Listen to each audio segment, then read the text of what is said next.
Yun guys, ito na nga pala guys yung ating episode 4 ng ating pagpaparefresh at pagpapapintura kay Greenie mga lodi. At ito na nga guys, napakaganda yung ating headlight, napakalinaw na niya at talagang clear na talaga yung ating headlight guys. Kung mapapansin nyo dati ay medyo naninilaw talaga yan at ngayon nabapping na nila guys. At talagang napakaganda at napakalinaw at talagang satisfied talaga ako guys sa naging resulta nitong ating pagpaparefresh sa ating sasakyan na si Greenie, yung ating Honda Accord 1995 mga lodi. Ayun na nga guys, ayan kinakabit na yung ating takip sa ating gasoline at syempre umorder din ako ng rubber para sa ating roof mga lodi dahil yung lumang rubber niya dun sa ating bubong talagang yuping-yupi na, talagang sirang-sira na. So nakabili ako dyan sa online at ilalagay ko yung link dito sa ating video at sa ating comment section kung gusto nyo ring bumili at kung meron kayong ganitong klase ng sasakyan na Honda Accord 1995. Suited siya sa 1994 to 1997 na sasakyan guys at sa iba pang mga sasakyan mga lodi. At ito na nga guys, yan naikabit na natin sa ating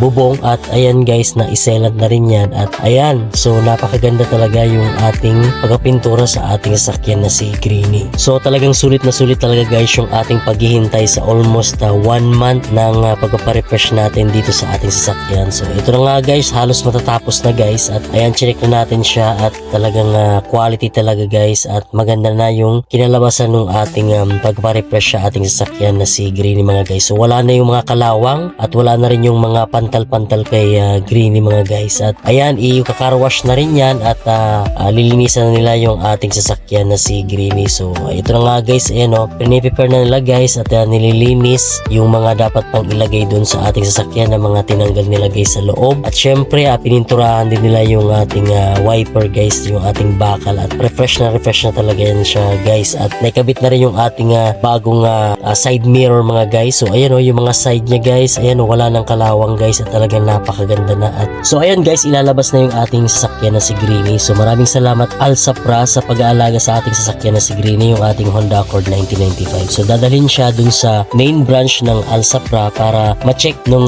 pinaka-may-ari ng Alsapra kung okay ba yung gawa dun sa ating sasakyan na si Greenie at i-check nila yung makina kung merong mga tagas pa ba or okay na yung mga sa transmission natin at sa timing belt natin guys. So checkin nila yan guys doon sa main branch. Ay naantayin natin siya guys at ibabalik siya dito ulit sa isang branch ng Alsapra. Ayan, antayin natin siya guys at babalik siya at pinagasolinahan muna natin si Greenie para maibiyahe na siya papuntang Naga City. At ito na nga guys, meron akong dala na spoiler chin mga lodi para sa ating harapan sa ating sasakyan na si Greenie kasi yung luma niya kasing chin talagang nasira na dahil sa katagalan din. At ito nga guys, ayan dyan natin siya ikakabit yung ating bagong chin guys. So antayin nyo guys kung ano magiging kalalabasan at kung babagay ba talaga kay Greenie yung nabili natin na chin para sa ating harapan dun sa ating sasakyan, sa ating hood mga lodi. So ito na nga guys, napakaganda yung naging resulta dun sa binili nating chin guys na spoiler mga lodi. Napakaganda at bumagay talaga kay Greenie. So ayan chin lip siya guys dahil meron siyang pula at umokay naman yung kulay talaga guys at ready na talaga guys na ilabas na natin si Greenie. So maraming salamat Alsapra sa pag-aalaga sa ating sasakyan na si Greenie. At ayan guys, so yan, napakaganda at talagang na-refresh talaga natin si Greenie at okay na yung kanyang makina, wala nang tagas guys at gumanda rin yung takbo ng sasakyan natin at gumanda yung takbo ng makina mga